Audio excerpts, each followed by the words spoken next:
Apa itu kebebasan finansial? Kebebasan finansial sendiri itu adalah suatu kondisi di mana uang itu sama sekali udah bukan masalah lagi di hidup kita. Video ini bukan video tentang nabung ya, kalian hemat-hemat untuk bisa kaya raya di usia yang tua 60 tahun, 70 tahun, enggak. Tapi di sini gue akan jelaskan apa artinya kebebasan finansial untuk diri gue sendiri. Bebas finansial itu bukan cuma sekedar ngerasa aman ya, yang 4% rule lah, apa lalu punya uang berapa kali dari punya tahunan punya pengeluaran, bukan. Bebas finansial itu bisa beli mobil apapun yang lu mau. Bebas finansial itu bisa terbang kemanapun ya, destinasi yang lu mau ke Lake Como, Itali, mau lu di pegunungan tiba-tiba di Swiss ya, itu bisa kemana aja yang lu mau ya, naik first class, bukan naik ekonomi. Kalau lu jalan-jalan masih naik ekonomi itu nggak bebas finansial.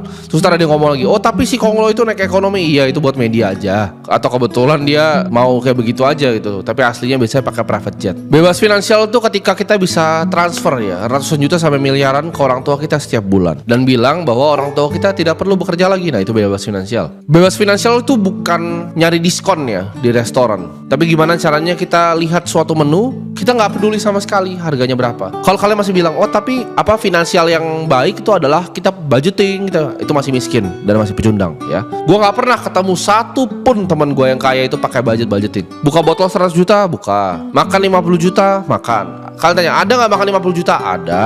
Belum sampai aja levelnya kalian. Jadi nggak ada ya orang yang benar-benar kaya itu budgeting. They don't care, uangnya itu terlalu sedikit untuk dibuang karena uang mereka terlalu banyak. Itu baru bebas finansial. Nah, step 1 untuk bisa bebas finansial itu apa? Yaitu ikuti apa yang dilakukan sama orang yang beneran kaya, bukan pecundang yang pura-pura kaya. Kalau kalian ya ngikutin seorang pecundang yang foto di depan BMW seri 3 di Instagramnya, sama dengan lu kan jadi pecundang juga gitu. Karena yang lu ikutin aja pecundang gitu. Semua yang keluar dari mulutnya juga nggak ada bobotnya. Lu dapat informasi misalnya dari orang yang lu lihat nih, misalnya lu nonton interviewnya siapa, Elon Musk gitu kan. Lu dapat informasi dari Elon Musk, lalu lu konfirmasi dengan keluarga lu. Lalu keluarga lu bilang jangan dengerin Elon Musk gitu. Nah, itu yang tolol siapa? Lu dengan lu konfirmasi informasi yang lu dapat dari orang yang lebih kaya ke lu, ke orang yang sama persis posisinya seperti lu, pecundang, itu udah kesalahan fatal. Ntar lu kecuci otaknya sama-sama pecundang gitu, bilang oh enggak begitu kok, gue punya begini. Enggak, opininya nggak valid. Pecundang itu opininya nggak valid. Hati-hati di hidup lu itu lu dengerin omongan siapa, karena omongan orang itu yang akan merubah diri lu jadi siapa. Lu kalau misalnya di internet biasanya cuma cari video-video nggak jelas, drama-drama, ngikutin terus drama-drama, podcast nggak berguna di Indonesia, YouTube nggak berguna di Indonesia yang cuma entertainment ya, artis-artis yang cuma mau bodoh-bodohin lu, ya hidup lu akan jadi pecundang. Tapi kalau lu cari ya gimana caranya pakai YouTube untuk hal yang bermanfaat, lu nonton misalnya podcast dari orang-orang paling kaya di dunia, ya gimana sih caranya mereka itu bikin decision ya, lu cari ya misalnya di Economic Forum di Doha atau apa, itu lu akan level up ya, kemampuan lu ya, kapasitas lu akan level up. Lu harus filter ya, hanya mau dengerin orang kaya, ini sangat strict ya, filter ini sangat strict. Jangan masukin informasi dari pecundang itu langsung lu keluarin dari otak lu. Ada kasih saran dari pecundang nih, teman lu lihat, oh dia cuma naik motor ya udah gak usah dengerin. Kenapa gue mau hidup gue berubah karena orang yang sama seperti gue gitu. Jangan. Lu harus pelajarin orang kaya itu secara detail, kebiasaan mereka apa, cara pikirnya gimana, bagaimana cara mereka networking, bagaimana cara mereka bernalar, industri apa yang mereka pilih. Mereka itu banyak kan berbisnis di bisnis apa, mereka berinvestasi di investasi apa. Nah, untuk bisa belajar dari orang kaya, ini pasti dari sini udah ada yang keluar dari videonya, mikir, oh ngapain sih gue cuma diajarin sama orang kaya. Nah, itu adalah yang pertama kali harus kalian keluarin dari mindset kalian, yaitu iri dan dengki sama orang kaya. Untuk kita bisa belajar dari orang kaya, untuk kita bisa kosongin gelas dari orang kaya, penting adanya untuk kita itu hilangin semua iri dan dengki dari hati kita. Kalau lu lihat orang bisa naik mobil itu seharga 10 rumah lu, hilangin kata-kata di hati lu, oh ini orang pasti suatu ilegal, oh ini orang pasti money laundry, oh ini orang pasti ini. Kenapa bisa seperti itu ya? Kenapa orang jadi benci sama orang kaya? Karena orang kaya itu, ini gue kasih tahu nih permainan media, mereka polarisasi kalian kiri banget dan kanan. Maksudnya apa? Orang kaya itu dipotret, oh dia media suka banget angkat cepet orang kaya, oh ini dia sukses hebat ya kan, dia nikah di luar negeri ya segala macam. Tapi mereka juga suka nge-hype up jatuhnya, dan itu polarisasi yang ekstrim, nggak ada di tengah. Jadi otomatis kalian kecuci otaknya ketika kalian lihat orang yang naik mobil mahal kan, oh dia ini pasti ini ilegal nih, pasti ini berteriak kalian. Oh ini seperti dia, ini seperti dia, karena kalian cuma iri. Kalian cuma lihat kunci motor kalian lihat lagi kunci motor. Kalian iri ya, dan hilangin itu penting. Hilangin iri dan dengki. Daripada kalian iri ya, kok bisa mobilnya kayak gitu? Kalian tanya kok bisa ya? Berarti dia main gamenya dengan cara yang berbeda. Dia mainin dunia ini dengan cara berbeda. Dia nggak seperti kita main gamenya gitu. Nah, jadi gue cari orang yang paling kaya dan gue pelajarin. Kalau gue bisa belajar kemampuan security analysis seperti dia, gue akan punya skill set yang sama. Semua buku yang dia beli, gue beli. Intelligent Investor dia beli, gue beli. Security analysis Benjamin Graham dan David Dodd, gue beli. Semuanya gue pelajarin untuk bisa jadi seperti Warren Buffett. Semua yang dia pernah tulis, semua annual letternya, bahkan dari zaman sebelum Berkshire Hathaway ya, namanya dulu Buffett Partnership, itu gue baca semua. Lu tanya sampai sekarang, gue baca terus ya. Dan gue very excited tiap tahun dia ada annual meeting. Walaupun yang terakhir itu udah gak ada Charlie Munger, salah satu pahlawan gue juga lah. Jadi gue tunggu terus gitu, dia punya annual meeting, dia punya annual letter. Gue baca semuanya, gimana caranya thought process di dalam investment. Nah, itu yang gue pelajarin dari kecil. Gue mulai itu selalu menggunakan yang namanya top down analysis ya. Gue lihat dunia ini tuh top down ya, jadi dari atas ke bawah. Nah maksudnya apa top down analysis? Gue lihat dulu, oke ini papan caturnya seperti apa. Nah kalau gue mau jadi kaya, gue harus ikutin permainan papan catur ya. Gue lihat yang paling atas kaya siapa. Nomor 1 Warren Buffett ya waktu itu ya. Kedua itu gue lupa Bill Gates atau siapa. Sekarang kan udah beda lagi. Sekarang Elon Musk yang pertama. Kedua itu Bernard Arnault yang bikin LV. Itu investment company juga sebenarnya LV. Dia cuma nyaplok perusahaan fashion. Nah gue cari itu di Forbes ya kan. Sesimpel kan, gue dulu anak kecil, gue cari di Forbes, gue searching gitu. Gue lihat, oh ini kaya dari fashion and retail, ini kaya dari teknologi, ini kaya dari manufaktur, ini kaya dari finance and investment. Itu ada industrinya di situ. Itu papan caturnya kalian lihat. Dan kalau kalian lihat paling banyak kaya dari mana, jawabannya cuma satu industri, finance dan investment. Mungkin kedua itu bisa di teknologi ya. Tapi gue lihat nih kok manufaktur sedikit ya. Dan gak ada yang top 10 manufaktur gitu. Gak ada yang jadi kaya banget dari manufaktur. Ya udah gue gak mau main pabrik-pabrikan kayak orang zaman dulu bikin pabrik plastik gitu. Gue main di finance and investment karena gue liatnya secara holistik. Gue mau bebas finansial, gue mau jadi paling kaya. Gue gak mau cuma nabung-nabung, cari-cari diskon di restoran. Terus budgeting gak perlu. Tinggal gue cari industri yang paling maju apa, gue tusuk di dalam sana. Nah begitu gue liat global, gue liat lokal ya. Gue liat lagi lokal, kok semuanya kayaknya dari komoditi kalau di lokal. Ya rata-rata di coal, batu bara, energi ya. Rata-rata Indonesia kaya dari energi. Kita lihat misalnya CPO ya, macam-macam. Jadi rata-rata Indonesia itu commodity base atau enggak banking base ya. Jadi antara dia punya konglonya, punya bank besar, atau dia punya commodity besar. Uangnya diputar kemana? Rata-rata sama mereka di real estate ya. Mereka ya invest di real estate dan juga infrastruktur. Nah gue lihat di situ. Tapi gue lihat papan caturnya nih di Indonesia. Mungkin nggak seorang Timothy 16 tahun main ke batu bara? Jawabannya tidak. Mungkin nggak gue tiba-tiba bikin kelapa sawit begitu berhektar-hektar? Modalnya dari mana bos? Kalau itu bukan generasi 2, generasi 3, nggak bisa lo masuk ke industri itu. Bisa nggak gue bikin banking? Ya mungkin kalau sekarang bank BPR mah bisa gue beli gitu. Tapi buat apa gitu ya? Jadi gue harus lihat nih papan caturnya dan mau main di industri mana. Dan gue lihat yang paling efisien adalah finance dan investment. Nah begitu gue udah lihat finance dan investment, nah gue lihat lagi nih di global lagi, balik lagi ke global. Yang paling muda, yang paling kaya itu siapa? Orang yang punya cash paling banyak di dunia menurut gue saat ini adalah CZ yang punya Binance. Jadi dia adalah orang yang mungkin punya cash paling banyak di dunia sekarang. Karena Binance itu making so much money per hari. Dari sana gue pelajarin gitu. Oke, industrinya kayaknya kripto nih. Begitu gue lihat, kenapa yang kripto ini paling muda-muda, paling kaya-kaya? Berarti there's something di industri ini. That's why gue masuk ke industrinya itu nggak tiba-tiba.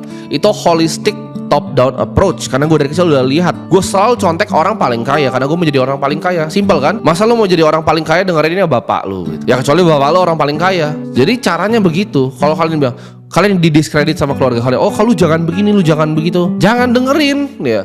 Kalau hidup dia bukan hidup yang gue mau, jangan dengerin apapun yang keluar dari mulutnya. Sederhana kan? Sulit dilaksanakan, namun itu sederhana. Kalian harus telan bahwa memang ada industri yang lebih baik dibanding industri yang lain. Gue ngomong kripto di sini udah kayak, oh ini mau jual kripto, gue skeptis. Lu coba main properti bos, paling lu cuma bangun kos-kosan ya. Internal rate of return 10-15%. Itu pun kalau bagus lokasi kos-kosan lu, kalau nggak ditiru sama sebelah lu. Karena barrier to entry-nya very low ya. Itu kameramen gue di sini gue kasih duit 3M juga bisa bangun kos-kosan. Kontraktornya gampang, ruangannya gampang, kerjanya gampang. Itu semua orang bisa bikin kos-kosan ya. Tapi gue tanya, lu bisa nggak develop gedung seperti ini, commercial property ya?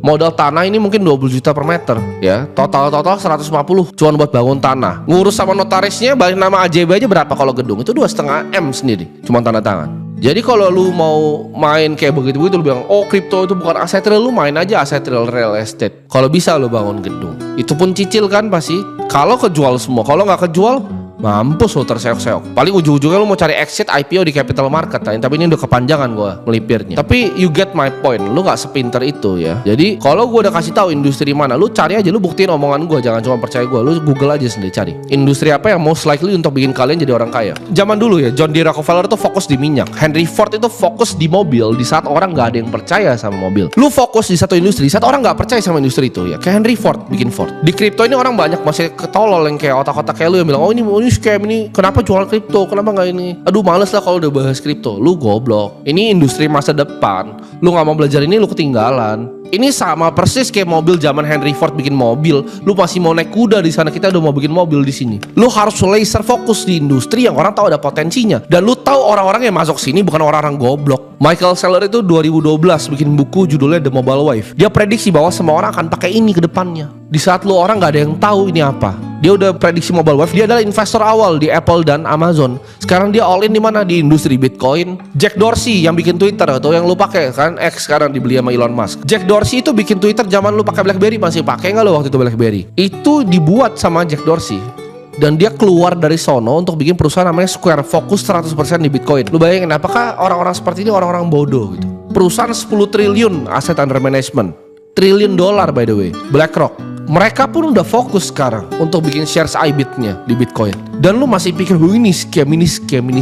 Gak mau belajar, silahkan jadi miskin. Lu mau tanya kan bebas finansial di usia muda gimana? Cari industri yang paling cepat, jadilah Henry Ford zaman mobil belum ada. That's the answer. Di saat semua orang tahu ini tuh penting, tapi mereka masih skeptis, itu that's the answer. Orang yang gak pelajarin ini persis kayak orang yang bakal ketinggalan sama internet. Kadang perubahan itu harus nampar muka lu sampai lu akhirnya, oh iya ya harus pakai ini. Contohnya, lu para pengusaha retail jualan baju di mall ya, ngerasa, oh nggak mungkin orang pakai internet, orang mau suka belanja lihat kita.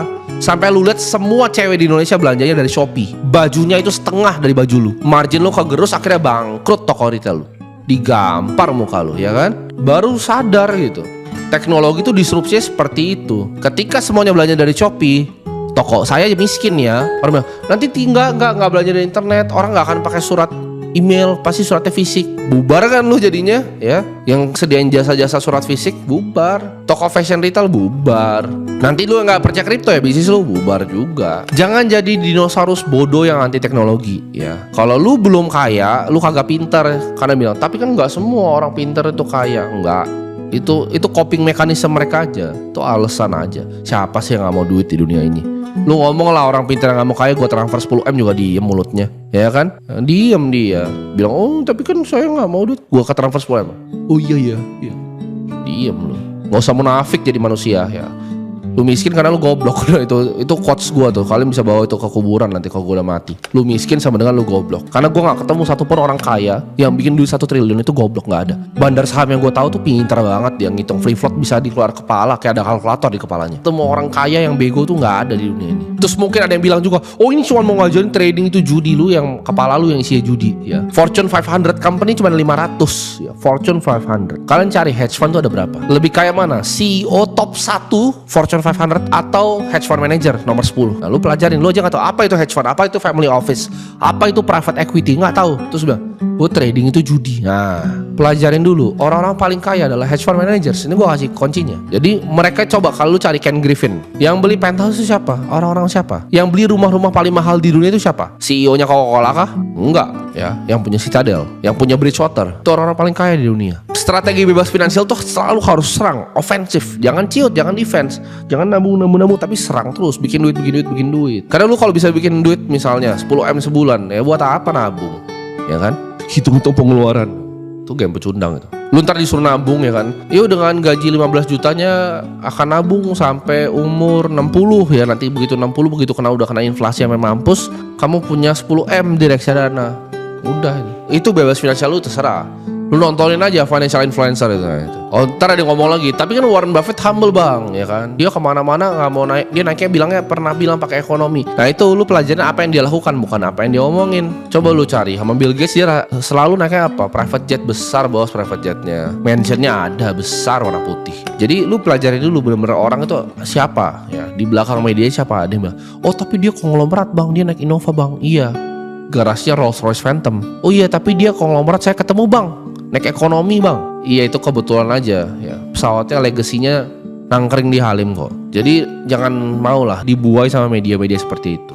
Strategi ampuhnya apa? 1. Contek orang yang udah sukses, cari industrinya. Kedua, cari celah dan create value di industri tersebut. 3, itu lo harus kerja segila mungkin ya, 16 jam sehari, 7 hari dalam seminggu. Itu minimum 16 jam sehari, 7 hari dalam seminggu.